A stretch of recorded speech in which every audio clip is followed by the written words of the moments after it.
క్రీస్తునందు ప్రియమైన దేవుని సంగమా, మరొక నూతన దినాన్ని దేవుడు మనకు అనుగ్రహించి దేవుని వాక్యపు ధ్యానములో గడుపుటకు అనుగ్రహించబడిన ఈ తరుణాన్ని బట్టి దేవునికి స్తుతులు చెల్లిస్తున్నాను. మరి దేవుని వాక్యము చేతబట్టుకొని మరి కుటుంబాలుగా చేరి ఈ ప్రార్థన ధ్యాన కుడికలో పాల్పొందు పొందాలని చెప్పి మనవి చేస్తున్నాను. ప్రార్థన చేద్దాం. కృపగల దేవా, దయల తండ్రి, మీ పాదములకు స్తోత్రము చెల్లిస్తున్నాం నాయన. మీ దివ్యమైన సంకల్పాన్ని బట్టి మరొకసారి ప్రభా మేమందరం కలిసి నీ వాక్య ధ్యానములో గడుపుటకు మీరు చూపిన కృపను బట్టి స్తుతులు చెల్లిస్తున్నాం. అవును ప్రభా, మరి ఏప్రిల్ మాసం అంతా ఇలాగే గడిచిపోయింది. మరి మే మాసం కూడా మీరు ప్రవేశించాం.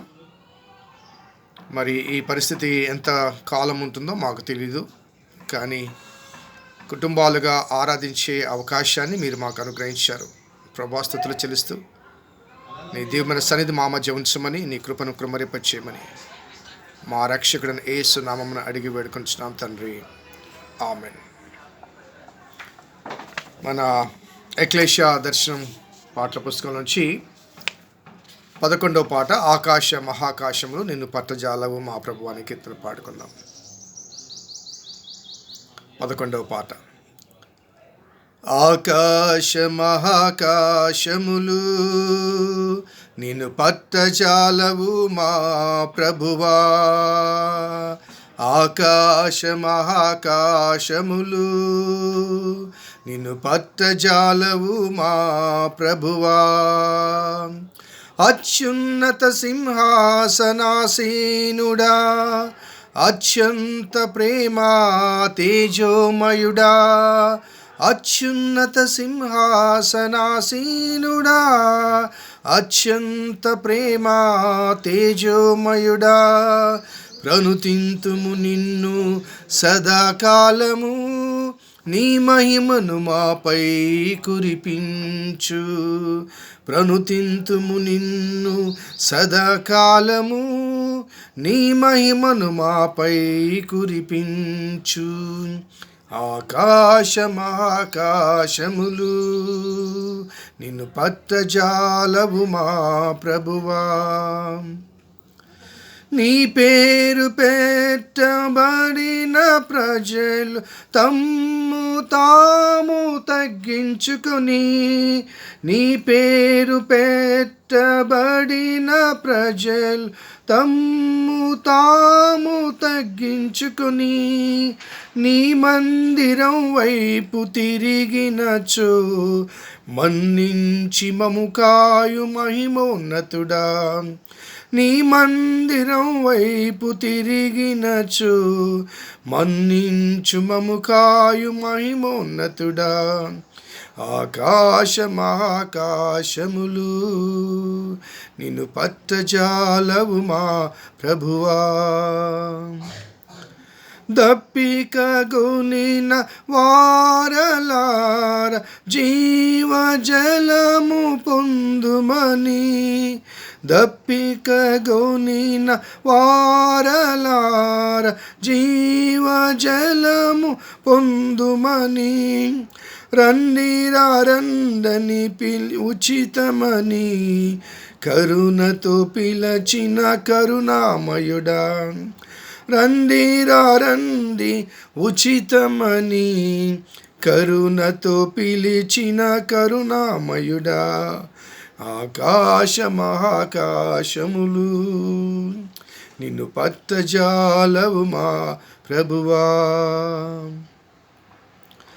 ప్రయాసపడుచు భారము మోయు సమస్తమైన జనములరా, ప్రయాసపడుచు భారము మోయు సమస్తమైన జనములరా, నా యొద్దకు రండని పిలిచితివే విశ్రాంతి నొసగు ప్రేమామయుడా, నా యొద్దకు రండని పిలిచితివే విశ్రాంతి నొసగు ప్రేమామయుడా, ఆకాశ మహాకాశములు నిన్ను పట్టజాలవు మా ప్రభువా, అత్యున్నత సింహాసనాసీనుడా,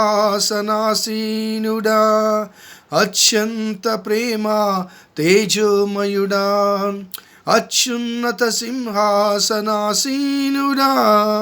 అత్యంత ప్రేమ తేజోమయుడా, ప్రణుతింతుము నిన్ను సదాకాలము, నీ మహిమను మాపై కురిపించు.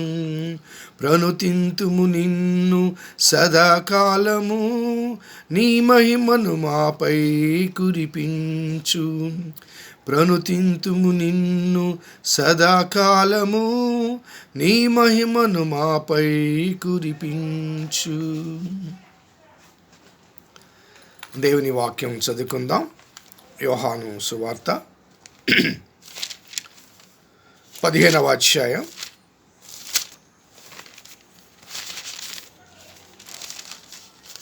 యోహాను సువార్త 15వ అధ్యాయం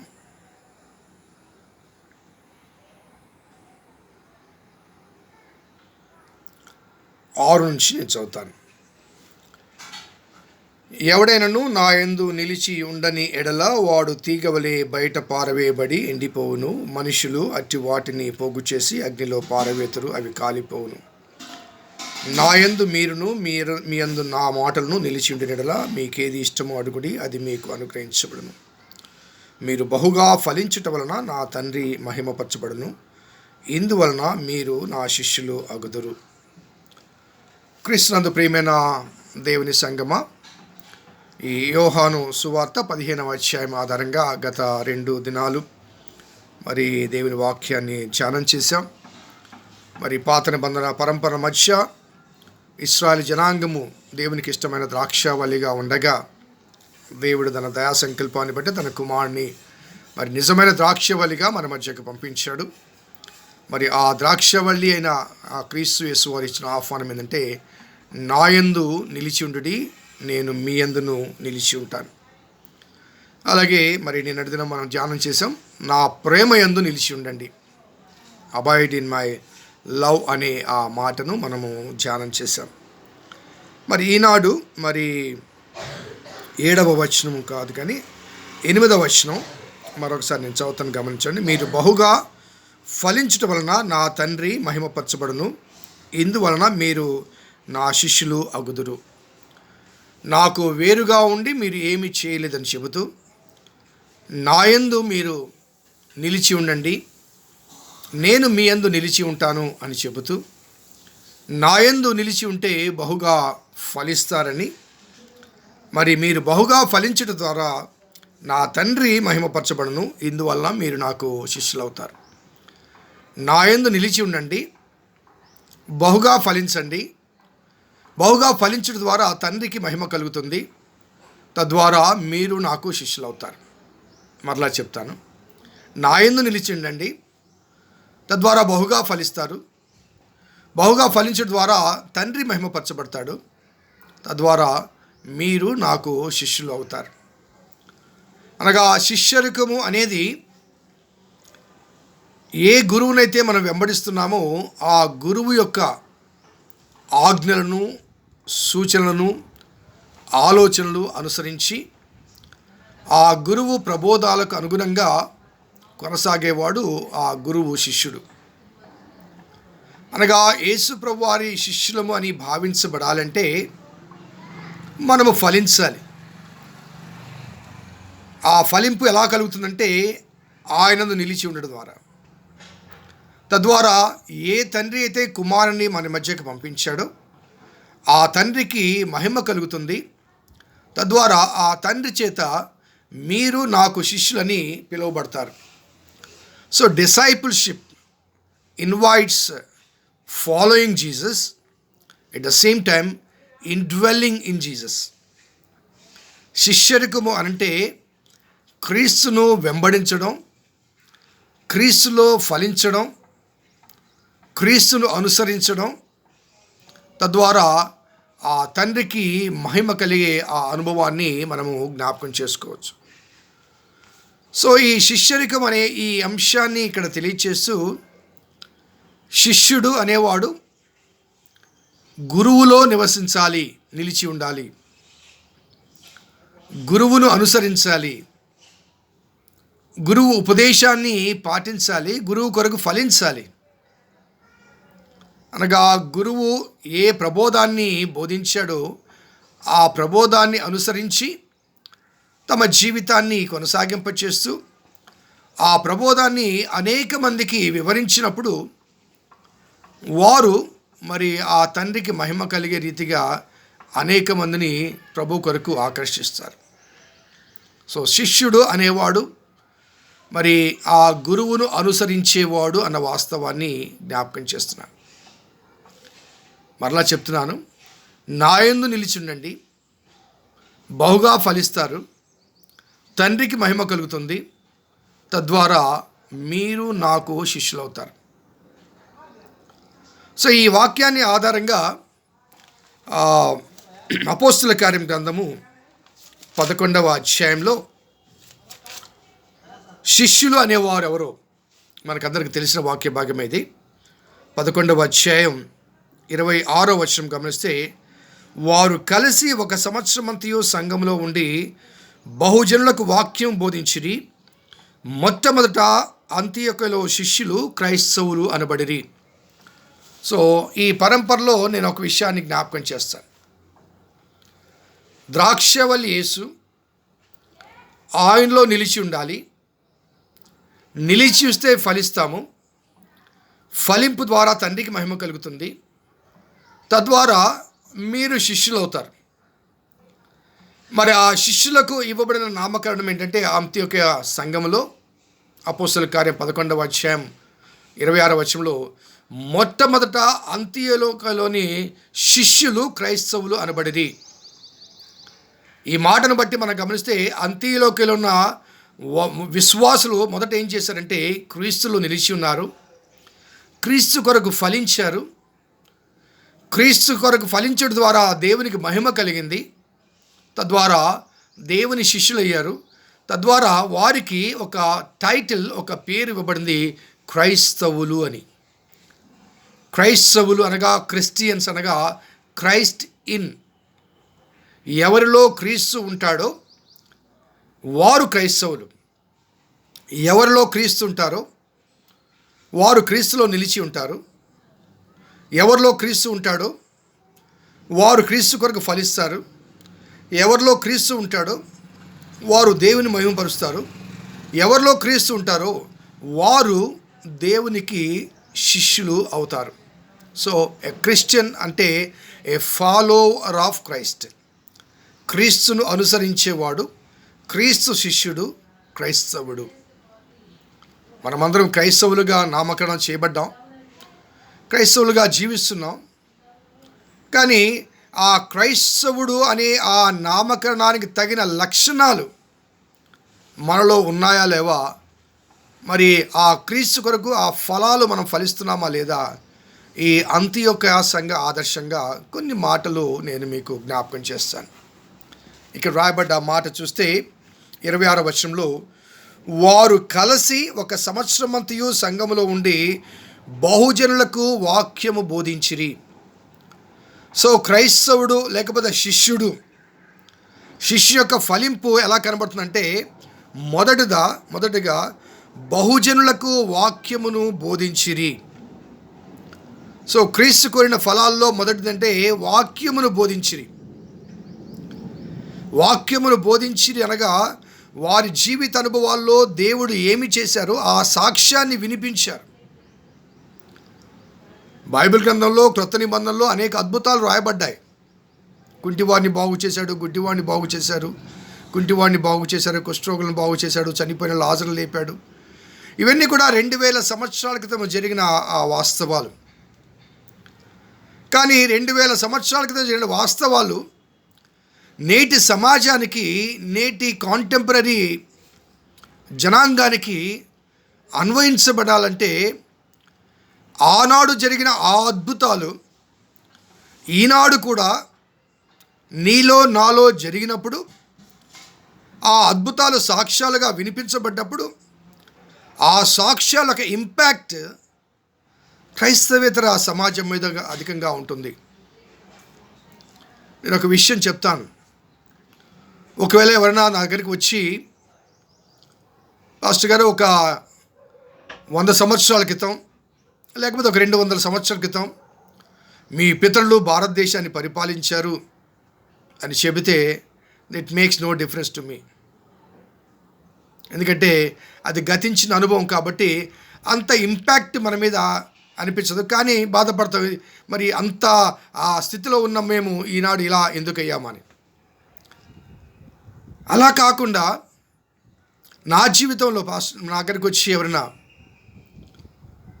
నా జీవితంలోకి వెళ్ళిన ఒక అద్భుతాన్ని జ్ఞాపకం చేస్తే, నా జీవితంలోనే అటువంటి అనుభవాన్ని నేను పొంది ఉంటే, ఎటువంటి స్థితిలో నుంచి ఎటువంటి స్థాయిలోంచి దేవుడు నన్ను పైకి తీసుకుని వచ్చాడో ఆ వాస్తవం యొక్క ఇంపాక్ట్ నా చుట్టూ ఉన్న ప్రపంచం మీద అధికంగా ఉంటుంది.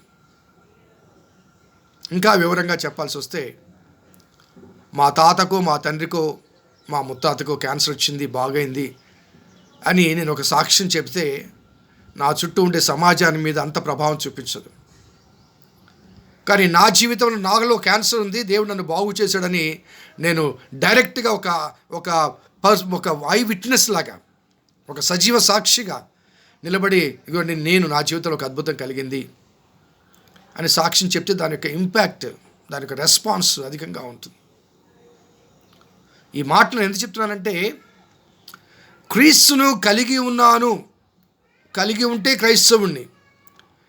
కాబట్టి నాలో ఉన్న క్రీస్తును నా జీవితం ద్వారా ప్రదర్శించాలి, ప్రకటించాలి. నాలో ఉన్న క్రీస్తును నా జీవితం ద్వారా ప్రదర్శించాలి, ప్రకటించాలి. నా మాటల్లో కానీ, నా క్రియల్లో కానీ, నా భావాల్లో కానీ, నా ప్రవర్తనలో కానీ, నా జీవిత అనుభవాల్లో కానీ, నా కుటుంబ సాక్ష్యం ద్వారా కానీ క్రైస్తవేతర ప్రపంచం చూసినప్పుడు, అవునండి వారు క్రైస్తవులు, వారు క్రీస్తు మార్గాన్ని అనుసరిస్తున్నారు, దేవుని వాక్యంలో ఉన్న అంశాలు అనుసరిస్తారు, దేవుని వాక్యం ఏదైతే కూడదని చెప్పిందో ఆ కూడదన్న వాటిని వాళ్ళు చేయరు, దేవుని వాక్యం ఏదైతే చేయమని చెప్తుందో అదే చేస్తారు. వారు క్రీస్తు అనుచరులు, వారు క్రీస్తు శిష్యులు, సో దే ఆర్ క్రిస్టియన్స్ అని సభ్య ప్రపంచం నీ గురించి నా గురించి తెలుసుకునే సాక్ష్యం మనకు రావాలి. సో అంత్యోకే సంఘము యూదా జనాంగానికి సంబంధించింది కాదండి. వారు ఒక అన్య ప్రాంతంలో ఉన్నవారు, వారు ప్రభువును తెలుసుకున్నారు. వారికి ప్రభువును ఎక్కువగా బోధించిన భక్తులలో ఇక్కడ రాయబడ్డ మాట గమనిస్తే, అక్కడ బర్నబా ఉన్నాడు, అదే రీతిగా వారితో పాటు పౌలు చేరాడు. మరి అక్కడ స్థానికులను బలపరిచారు. వీరందరూ కలిసి 1 సంవత్సరం పాటు మరి బహుజనులకు వాక్యమును బోధించిరి. సో ఫస్ట్ ఫ్రూట్, బహుగా ఫలించారు అన్నదానికి అంత్యోకే సంఘంలోని విశ్వాసులు, శిష్యులు, క్రైస్తవులు అని ఎందుకు పిలువబడ్డారంటే, వారు ఫలించిన ఫలాల్లో మొదటి ఫలం ఏంటంటే వాక్యాన్ని బోధించారు. దేవుని వాక్యాన్ని వారు కేవలం మాటల రూపంలోనే కాకుండా, ప్రవచనాల రూపంలోనే కాకుండా, ప్రసంగాల రూపంలోనే కాకుండా, వారి జీవిత సాక్ష్యం ద్వారా, ఎందుకంటే ఆ కాలానికి వారికి క్రొత్త నిబంధన గ్రంథము ఏర్పాటు చేయబడలేదు, అప్పటికి ఇంకా సిద్ధం కాలేదు. అలాగే పాత నిబంధన అనుసరించడానికి వారు యూదులు కాదు. కాబట్టి వారు క్రీస్తును ప్రకటించడానికి వారికున్న ఏకైక సాధనం ఏంటంటే వారి వ్యక్తిగత సాక్ష్యమే. ఈనాడు మనకున్నట్టుగా దేవుని వాక్యం, బైబిల్ గ్రంథం వారి చేతిలో లేదు. యేసుక్రీస్తు వారు జరిగించిన సూచక్రియలు, అద్భుతాలు, లేకపోతే ఆయన శిలువ మరణ శ్రమ వృత్తాంతాలన్నీ కూడా ఓరల్ ట్రెడిషన్స్గా, వారి ఐ విట్నెసెస్ అనగా ఆయన చూచిన వారు చెప్పిన సాక్ష్యాలే. అంతకుమించి గ్రంథస్థము చేయబడిన అంశాలు వారికి అందుబాటులో లేవు. కాబట్టి ఆనాడు వారు బోధించిన బోధలు ఏంటంటే, వారు ఏమి చూచారో వారు విన్న వాటిని, కన్న వాటిని బోధించారు. యేసును ఎరిగిన కొందరు, యేసుతో తిరిగిన కొందరు, యేసు జీవితాన్ని ప్రత్యక్షంగా చూచిన కొందరు వారు విన్న వాటిని, కన్న వాటిని చెప్పగా, ఆ సువార్తను విన్నవారు, ఆ సువార్తను అంగీకరించిన వారు, అంగీకరించిన తదుపరి వారి జీవితంలో కలిగిన ఆ ట్రాన్స్ఫర్మేషన్, ఆ రూపాంతరం, ఆ మార్పును గమనించిన తర్వాత ఆ మార్పు ఒక ప్రకటన సారాంశంగా, ఒక సువార్తగా ప్రకటించబడింది. సో ఫలింపు అనేది నాలో నిలిచి ఉండండి, బహుగా ఫలిస్తారు. ఆ ఫలించడం ద్వారా తండ్రి మహిమపరచబడతాడు, తద్వారా మీరు నా శిష్యులు అవుతారనే ఆ అంశాన్ని జ్ఞాపకం చేసుకుంటూ, అంత్యోకయ సంఘంలోని శిష్యులు క్రైస్తవులని పిలువబడడానికి గల కారణం అంటే వారు మరి బహుజనులకు వాక్యమును బోధించిరి. సో రెండవ అంశాన్ని మనం గమనిస్తే 27 నుంచి 30 వరకు ఉన్న వాక్య భాగాన్ని మనం గమనిస్తే, ఆ కాలంలో అగబు అనే ఒక ప్రవక్త యెరూషలేము నుంచి అంత్యోకయకు వచ్చాడని, మరి అతడు భూలోకమందు రాబోయే ఒక గొప్ప కరువు గురించి మరి ప్రవచించాడని. మరి అప్పుడు 29వ వచనం చూడండి. అప్పుడు శిష్యులలో ప్రతివాడును తన తన శక్తి కొలది యూదయలో కాపురమున్న సహోదరులకు సహాయం పంపుటకు నిశ్చయించుకొనెను. అలాగు చేసి బర్నబా, సౌలు అను వారి చేత పెద్దల యొద్దకు దారిని పంపిరి. సో శిష్యులుగా పిలువబడ్డటువంటి మొదటి క్రైస్తవులు, వారు ఫలించిన ఫలాల్లో మొదటిది వారి అనుభవ సాక్ష్యం బోధించారు వారు.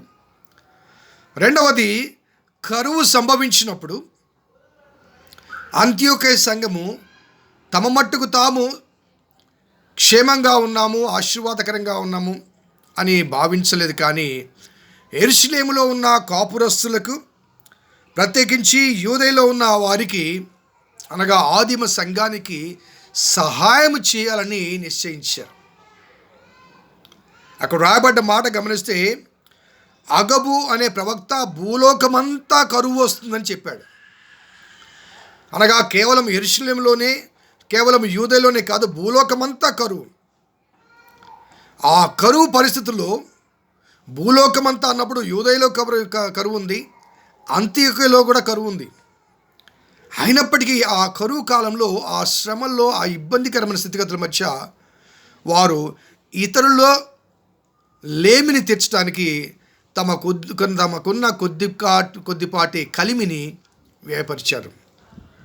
వారు సహాయం పోగు చేసుకుని మరి బర్నబా సౌలుతో కలిసి పంపించినట్టుగా కనబడింది. సో వారు ఫలించిన రెండవ ఫలం ఏంటంటే, పేదలను జ్ఞాపకం చేసుకొని, అనగా నిన్ను వలె నీ పొరుగువాడిని ప్రేమించండి, నేను మిమ్మల్ని ప్రేమించిన ప్రకారమే మీరును ఒకరినొకరు ప్రేమించండి అని చెప్పిన యేసు సూక్తుల ఆధారంగా తాము ఇబ్బందుల్లో ఉన్నప్పటికీ, తాము కరువులో ఉన్నప్పటికీ కూడా తోటి సహోదరులకు సహాయం చేయాలన్న ఆసక్తి మరి వ్యక్తపరచబడుతుంది. ఈనాడు ఈ కరోనా ద్వారా ఒక సామాజిక మార్పు కలిగింది. ఈ కరోనా ఉధృతి వల్ల, ఇబ్బంది వల్ల మరి చాలామంది మరి వ్యాధి బారిన అవుతున్నారు, కొంతమంది చనిపోతున్నారు. మరి లాక్డౌన్ వల్ల చాలామంది దినదిన కూలీలు ఆహారం లేక ఉన్నారు, పేదలకు చాలా ఇబ్బందులు కలుగుతున్నాయి. మరి ఇటువంటి పరిస్థితుల్లో ఈ లాక్డౌన్ ఎత్తివేస్తే మరి కొంత ఊరట కలుగుతుందన్న భావన చాలామందిలో ఉంది. కానీ ఈ పీరియడ్లో కలిగిన ఒక మార్పు, అనగా సామాజిక చైతన్యం కానీ, సామాజిక మార్పు, అది క్రైస్తవులని కాదు, క్రైస్తవేతరులని కాదు, అందరిలో కలిగిన ఒక మార్పు ఏంటంటే, ప్రభుత్వం కూడా దిగివచ్చి ఈ లాక్డౌన్ పీరియడ్లో పేదలకు కొంత ఆర్థిక చేయూతను అందించాలి, అందుబాటులోనికి నిత్యావసర వస్తువులు తీసుకుని రావాలన్న తలంపు కలిగి, అలాగే మరి ధనవంతులు కానీ, రాజకీయ నాయకులు కానీ, మరి వారి ఉద్దేశాలు ఏవైనప్పటికీ కూడా మరి వీధుల్లో గమనిస్తే ప్రతిరోజు కూడా నిత్యావసరతలు పేదలు ఎక్కడున్నారో వారిని కనుక్కొని అక్కడికి వెళ్ళి వారికి అందించడం అనేది మరి భారతదేశంలో చాలా ప్రధానంగా కనిపిస్తుంది. ఇతర దేశాల్లో కూడా ఉంది, కానీ భారతదేశంలో ప్రత్యేకించి మన తెలుగు రాష్ట్రాల్లో ఇది చాలా స్పష్టంగా కనిపిస్తుంది. క్రైస్తవులే కాదండి, క్రైస్తవేతర సమాజం కూడా భిక్షగాళ్ళ పట్ల, పేదవారి పట్ల, నిరుపేదల పట్ల, ఆహారం లేని వారి పట్ల వారికి ఏదో రీతిగా ఏదో సహాయం చేయాలన్న ఆ తపన అనేది ప్రతి వ్యక్తి హృదయంలో కనబడుతుంది. ఒక సామాజిక మార్పు నిజంగా. అలాగే క్రైస్తవ సంఘాలు, క్రైస్తవ సమాజాలు కూడా ఈ సమస్యను తమ చేతిలోకి తీసుకొని చాలా సంఘాలు ముందుకు వచ్చాయి. సంఘముగా చేయలేకపోయినా కొన్ని కుటుంబాలు ముందుకు వచ్చాయి. ఎవరు ఎక్కడ ఆకలితో ఉన్నారో, ఎవరు ఎక్కడ సమస్యలు ఉన్నారో వారికి అందించాలి, సహాయం చేయాలి. అలాగే వైద్యులు, పోలీస్ యంత్రాంగం ప్రాణాలు సైతం లెక్క చేయకుండా అండి, అదొక యాంబిషన్ లాగా ఒక పట్టుదలతో వెళ్ళి, కొంతమంది డాక్టర్స్, నర్సెస్ అయితే మరి ఇంటికి కూడా రాకుండా 20-30 రోజులు హాస్పిటల్లోనే ఉంటూ రాత్రింపగళ్ళు పరిచయం చేస్తూ, ఇంటికి వస్తే మరలా ఇబ్బంది కలుగుతుంది, కుటుంబానికి బాధ కలగవచ్చు, రాకపోకల సమస్యలు ఉంటాయి, లేకపోతే ఆ గ్యాప్లో పేషెంట్స్కి ఏమైనా అవుతుందేమన్న భయం. ఒక సామాజిక స్పృహ కానీ, సామాజిక చైతన్యం కానీ, ఒక చేంజ్ వచ్చింది. ఎదుటివాడి పట్ల తమ బాధ్యత నిర్వర్తించాలి అన్న వాస్తవం ఈ కరోనా ప్రజల్లో ఆ వాస్తవిక మేల్కొల్పు తీసుకుని వచ్చింది. అందరూ క్రైస్తవులు కాదు, కానీ క్రీస్తు లక్షణాలు, క్రీస్తు ప్రబోధాలు అనేక మంది పాటించడానికి, అనుసరించడానికి ఈ కరోనా ఒక రీతిగా సామాజిక మార్పుకు ప్రేరేపించింది. అందరూ ఇబ్బందుల్లో ఉన్నారండి, అందరూ లాక్డౌన్లో ఉన్నారు, అయినప్పటికీ ఎంతో కొంత ఇతరులకు చేయాలి అని. సో ఇక్కడ అంత్యొక్క సంఘం కూడా భూలోకమంతట గొప్ప కరువు వస్తే తాము కూడా కరువు కాలంలో ఉన్నారు, అయినప్పటికీ కూడా వారు యూదయలోని మరి జనులకు, మరి శిష్యులకు, యూదయలో కాపురం ఉన్న వారికి సహాయము సేకరించి సహాయం పంపుటకు నిశ్చయించుకొని, ది డిసైడెడ్ టు సపోర్ట్, నిశ్చయించుకొని బర్నబా సౌలు చేత పంపించారు. సో వారు ఫలింపు మొదటిది ఏంటంటే వారి సాక్ష్యాలు, దేవుని వాక్యాన్ని వినిపించారు వారు. అలాగే రెండవది నిస్సహాయ స్థితిలో ఉన్న వారి పట్ల, లేకపోతే ఇబ్బందుల్లో ఉన్న వారి పట్ల ఎంతో కొంత సహాయం చేయడానికి, తాము శ్రమల్లో ఇబ్బందుల్లో ఉంటూ కూడా ఇతరులకు సహాయం అందించడానికి ముందుకు వచ్చారు. అలాగే మూడవ అంశాన్ని 13వ అధ్యాయంలో మనం గమనిస్తే, మొదటి భాగంలో అంతికలోని సంఘంలో బర్నబా, నిగనబడిన సిమయోను, కురోనీడైన లూకియా, చతుర్థాధిపతిని హేరోతో కూడా పెంచబడిన మనయేజును, సౌలు అనబడిన ప్రవక్తలు, బోధకులు ఉండరి. వారు ప్రభువును సేవించుచు ఉపవాసము చేయుచుండగా, ఈ చెప్పబడ్డ ఈ నలుగురు సామాన్యులు కాదండి, అయినప్పటికీ కూడా వారు ప్రభువును సేవిస్తూ ఉపవాసం ఉన్నారు, అనగా దేవునికి సమీపముగా జీవించారు. ఆ ఇబ్బందికరమైన పరిస్థితుల మధ్య బహుశా యూదుల ద్వారా తిరుగుబాటు వచ్చిండవచ్చు, యూదా నాయకత్వం నుంచి. అదే రీతిగా కరువు కాలం, ఈ సమస్యల్లో, ఈ ఇబ్బందుల్లో వారు ఏం చేస్తున్నారంటే కలిసి ప్రార్థన చేస్తున్నారు, కలిసి ఉపవాసం ఉన్నారు, అదే రీతిగా కలిసి దేవుని సేవిస్తున్నారు, దేవుని ఆరాధిస్తున్నారు.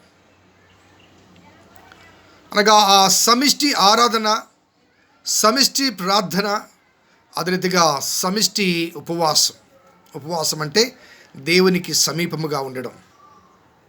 They spend the time in the presence of God totally, అందరూ కలిసి.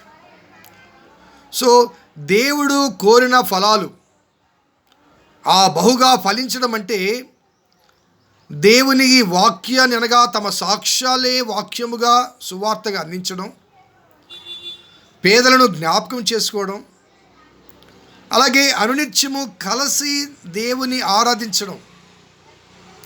ఈ నలుగురు చాలా చాలా ప్రాముఖ్యమైన వ్యక్తులు. ఆ నలుగురు కలిసి ప్రార్థన చేశారు, విడివిడిగా కాదు, నలుగురు కలిసి ప్రార్థన చేశారు. అనగా సమాధానం అనే ఐక్యత వారి మధ్య ఉంది, ఐక్యతగా ప్రార్థన చేస్తారు. అందుకే యేసుప్రభువు వారు చెప్తారు, ఎక్కడ 2-3 చేరి నా నామమును ప్రార్థన చేస్తారు వారి మధ్య ఉంటారు. సో ఇక్కడ నలుగురు కలిసి ప్రార్థన చేస్తున్నారు, కలిసి సహవాసం చేస్తున్నారు, కలిసి ఉపవాసం ఉన్నారు దేవునితో. It's a great fruit. దేవుడు మనకిచ్చిన సమయంలో ఈ 24 గంటలు ఎంత సమయాన్ని దేవునికి సమీపంగా జీవిస్తున్నామో ఒకసారి మనం జ్ఞాపకం చేసుకోవాలి. ప్రస్తుతం ఈ లాక్డౌన్ పీరియడ్లో ఉద్యోగాలు, పాఠశాలలు, కళాశాలలు అన్నీ మూసివేయబడి బయటకు తిరగడానికి అవకాశం లేని మధ్య లాక్డౌన్ వేసి, బ్యారికేడ్స్ వేసి, ఎటు వెళ్ళటానికి లేకుండా గృహాల్లోనే ఒక విధమైన గృహ నిర్బంధంలో ఉంటున్నాం మనము. ఆ నిర్బంధ సమయంలో, నిర్బంధ కాలంలో దేవునితో సహవాసం చేస్తున్నామా? దేవునితో ఉపవాసం ఉంటున్నామా? దేవునితో ప్రార్థన చేయడానికి ఎంత సమయం గడుపుతున్నాము? ఒకసారి మనము దేవుని ఎరిగిన మనము జ్ఞాపకం చేసుకోవాలి. సో ఫలింపులో 3వది వారు చేసిన పని, దేవునితో సహవాసం చేశారు, దేవునికి ప్రార్థనలు ఏకీభవించారు. అలాగే వారు ఉపవాసం ఉండి దేవుని సేవించారు. అలాగే 4వ అంశం 2వ వచనంలోని 2వ భాగం చూస్తే, పరిశుద్ధాత్మ నేను బర్నబాను సౌలును పిలిచిన పని కొరకు వారిని నాకు ప్రత్యేకపరచుడని వారితో చెప్పాను. అంతటా వారు ఉపవాసం ఉండి ప్రార్థన చేసి వారి మీద చేతులుంచి వారిని పంపివేసిరి. అంతటా వారు ప్రార్థన చేసి ఉపవాసం ఉండి వారి మీద చేతులుంచి ప్రార్థన చేసి వారిని పంపించారు. ఎక్కడికి పంపించారు? దేవుడు ప్రత్యేకపరిచి పిలిచిన పని కొరకు పంపండి అనగా for the cause of evangelism. 9వ అధ్యాయంలో మనకు తెలుసు, సౌలును దమస్కు మార్గమున పట్టుకున్నప్పుడు అననీయతో పాటు ఇతడు అన్యజనులు ఎదుట నా సువార్తను ప్రకటించడానికి, నా నామం భరించడానికి నేను ఏర్పరచుకున్న సాధనం అంటాడు. నా నామం నిమిత్తం ఎన్ని శ్రమలు అనుభవించాలో నేను ఇతనికి చూపించదని అంటాడు. సో సాల్ ఆయన దేవుని సువార్తికునిగా, అన్యజనుల మధ్య సువార్తికునిగా, దేవుని నామాన్ని భరించడానికి, దేవుని నామం కొరకు శ్రమలు సహించడానికి దేవుడు ఏర్పరచుకున్నవాడు. కాబట్టి ఎందు నిమిత్తము సౌలు ఏర్పాటు చేయబడ్డాడు, ఆ సౌలుతో పాటుగా బర్నబాను ఆ పని కొరకు పంపించండి. ఒక విషయం నేను ఇక్కడ చెప్తాను. సౌలుకు కానీ బర్నబా కానీ సంఘము అనేది సేఫెస్ట్ ప్లేస్. ఎందుకంటే వారు మిగతా వారితో కలిసి, మిగతా విశ్వాసులతో కలిసి రోజు ఉపవాసం ఉండడం, ప్రార్థన చేయడం, దేవుని సన్నిధిలో గడపడం సేఫెస్ట్ ప్లేస్.